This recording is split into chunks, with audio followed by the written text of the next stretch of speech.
Hey there, thank you for tuning in. I want to read to you a article from a doctor. I'm sorry if I mispronounced her name, but it is Sayoris O'Sullivan. Dr. Sayoris Elizabeth O'Sullivan received her doctorate from Trinity College Dublin in 2001 and moved to the University of Nottingham in 2002 as a research fellow, where she began researching cannabinoid pharmaceutical. This is an article written by her. The cannabis plant contains more than 100 chemicals known as cannabinoids. Phytocannabinoids. The cannabis plant contains more than 100 chemicals known as phytocannabinoids, each having their own unique pharmacological profile, biological effects, and thus therapeutic potential.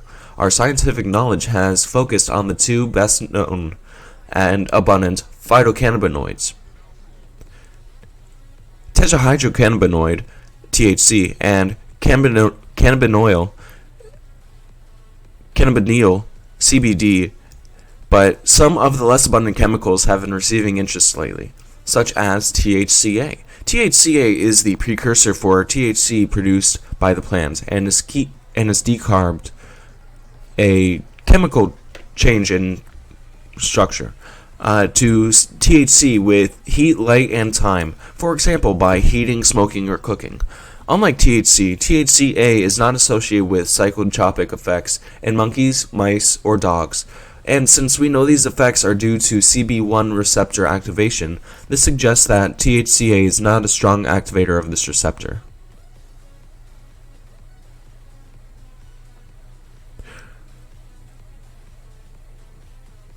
There's a limited amount of research on the biological effects of THCA, and what we do know only comes from animal studies.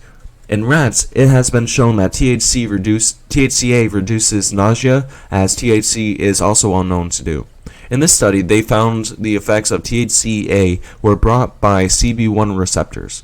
However, unlike THCA does not reduce body temperature or locomotion, both of which are typical of CB1 medicated responses.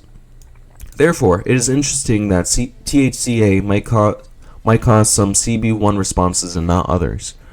In one study, human macrophages, white blood cells, showed that THCA can reduce inflammation, but this was not through the CB1 or CB2 receptor. Another study showed that THCA was antioxidant in mouse brain cells and could protect these cells against chemically induced death. THCA can also inhibit COX activity. Together, these studies suggested that although the evidence is very limited at the moment, there is reason to suggest that THCA has beneficial effects on its own right and should be further pursued, especially if it could be without psychotropic effects of THC that patients do not always want. Indeed, there are individual case reports of patients who have derived benefit from THCA in epilepsy and cancer pain, suggesting this to be true. Next we have CBDA, cannabidiolic acid.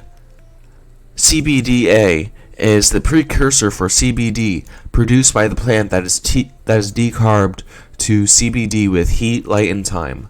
There is a limited amount of research on CBDA, the majority of which has been on the anti-nausea effects of CBDA. Like CBD, CBDA suppresses nausea and vomiting in rats and shrews throughout the serotonin receptor, 5-HT1A, and also decreases intestinal motility, suggesting a role for CBD in regulating nausea, for example in patients undergoing chemotherapy. Like CBD, CBDA has also been shown to reduce stress in rats, again through the serotonin receptor. Other pharmacology targets of CBDA have been identified. Other pharmacology targets of CBDA that have been identified include the inhibition inhibition of enzymes in the endocannabinoid system, TRPV1 activation, and COX inhibition. In cancer cell experiments, some studies have... Let me get the beat up.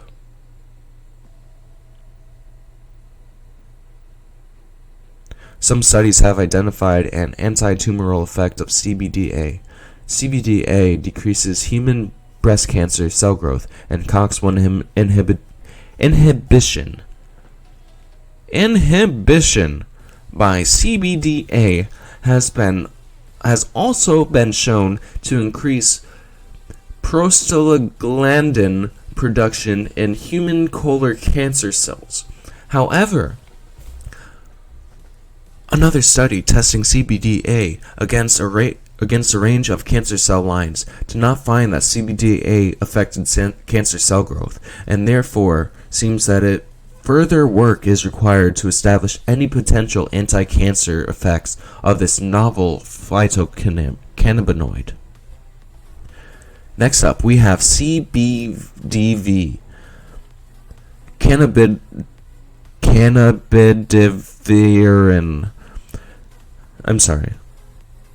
The clinical use of CBD in epilepsy is well known, but there is also evidence to suggest that CBDV, a homologue of CBD, is also an anti-epileptic agent. This has been known through cell studies and in animal models, which led to the initiation of the human research in this area. A small clinical trial has been completed, although the results have not yet been reported, looking at the safety and tolerability of CBDV in epilepsy. There is a follow-on trial registered at clinicaltrials.gov, recruiting patients to examine the potential anti-epileptic effects of CBDV in adults. Another registered trial proposes to examine the efficacy and safety of CBDV in children with autism spectrum disorder. Data from these studies should provide evidence as to whether CBDV is effective in epilepsy and autism.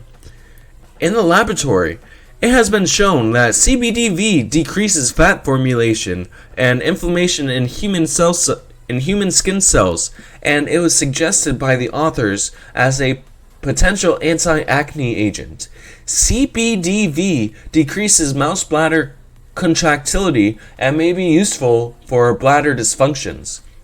Like CBD and CBDA, CBDV also suppresses nausea in rat models. I want to thank you all for tuning in, and I want to take a break to mention the big picture that's on the screen right there. I work for CTFO, and going through my shop, you can buy these amazing CBD products. They have healing properties, they have healthful properties, they can heal, they can help your pain, they can help your nausea. It is CBDA. It is very, very good product. And they have a 60-day money-back guarantee. If you don't like the product, you can go and get it returned for your money back, guaranteed. Alright, so let's continue. We have cannabidiol, CBG. Just a fair warning, this is quite the paragraph. CBG is one of the less abundant phytocannabinoids that is receiving growth interest for its pharmacological properties. Like THC and CBD, it is found as cannabidiolic acid, CBGA, within the plant and is decarbed to CBG with heat, light, and time. 2 recent animal studies have shown that CBG can increase appetite in rats, suggesting that this phytocannabinoid can be useful in disorders of eating and low body weight. Another animal study showed that CBG treatment can reduce inflammation in a mouse model of inflammatory bowel disease, IBD. CBG treatment also improved motor function, inflammation, and oxidative stress of a rat model of Huntington's disease. And the same was true of a compound derived from CBG called VCE003.2, which was also effective in a model of multiple sclerosis. In vitro studies have shown CBG decreases cell proliferation and inflammation and increases fat formation in human skin cells, suggesting a potential role in dry skin syndrome. CBG also shows antibacterial properties as let me get a drink first. Oh, I'm out of drink. Okay. Oh, wait. What about this? I am out of drink. A number of cell-based studies have shown that CBG is anti-tumoral. This has been demonstrated by the ability of CBG to inhibit cancer cell growth and induce programmed cell death in human colon cancer cells, and in breast, prostate, and stomach cancer cells, and in a cell line of oral cancer. This has been demonstrated by the ability of CBG to inhibit cancer cell growth and induce programmed cell death in human colon cancer cells, and in breast, prostate, and stomach cancer cells, and in a cell line of oral cancer. At least in colon cancer, this can be because of anti-inflammatory effects of CBG. In one in vivo study, CBG treatment was shown to inhibit tumor cell growth in colon cancer animal models.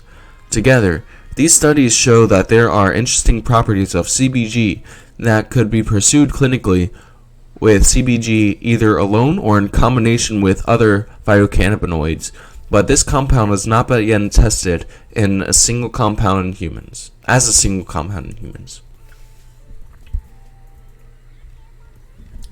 We got two more sections. Cannabichromine. What? Cannabichromine. CBC. Cannabichromine is one of the phytocannabinoids that forms a cannabigerolic acid like THC, CBD, and CBG. In the tetrad test, CBC shows the 4 signs suggesting CB1 receptor activation, but only at very high doses of 100 milligrams per kilogram. Experiments have shown that CBC decreases fat formation and reduces inflammation in human skin cells, and was thus suggested by the authors as a potential anti-acne agent. CBC also decreases inflammation in mouse macrophages via the CB1 receptor white blood cells, and CBC treatment decreases inflammation and intestinal permeability in a mouse model of gut inflammation. Let me reread that one more time.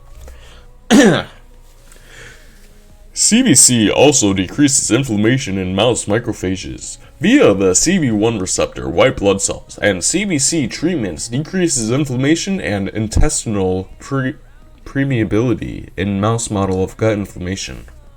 Thank you. A similar effect was found in a different model of gut inflammation in mice, where OBC treatment was able to decrease gut motility. CBC also reduces inflammation. CBC also reduces inflammation in the paw of a rat pain model. CBC also reduces inflammation in the paw of a rat model, although this was not through CB1 or CB2. Another study showed CBC can decrease pain in rats through CB1 and TRPA. CBC also shows antidepressants-like effects in rats.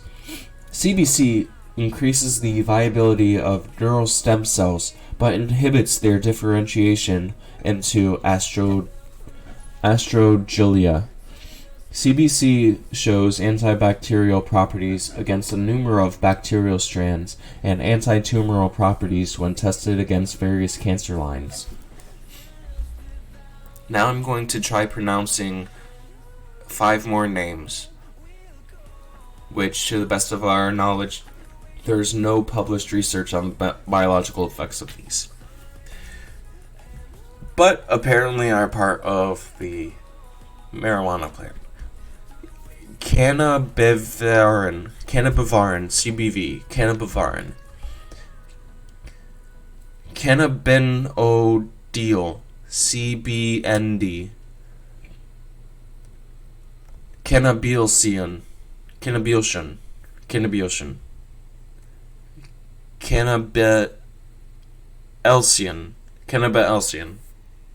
cannabidiol, CBE. Cannabicycle, Cannabicyclol,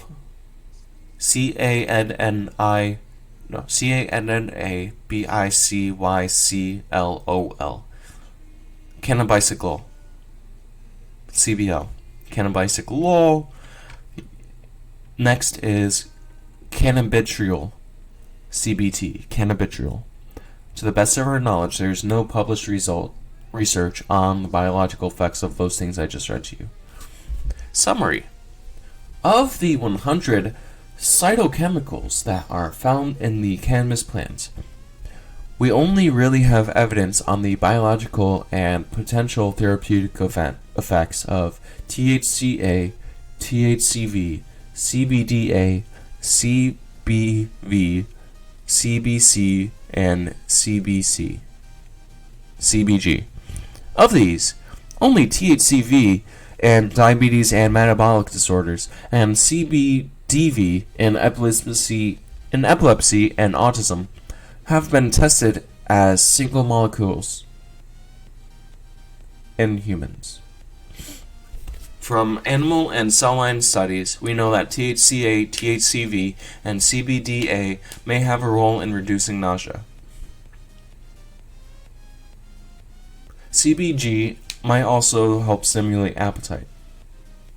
As these compounds are not psychotropic, they may be preferential to THC, which patients often use for nausea and appetite stimulation in cancer and HIV.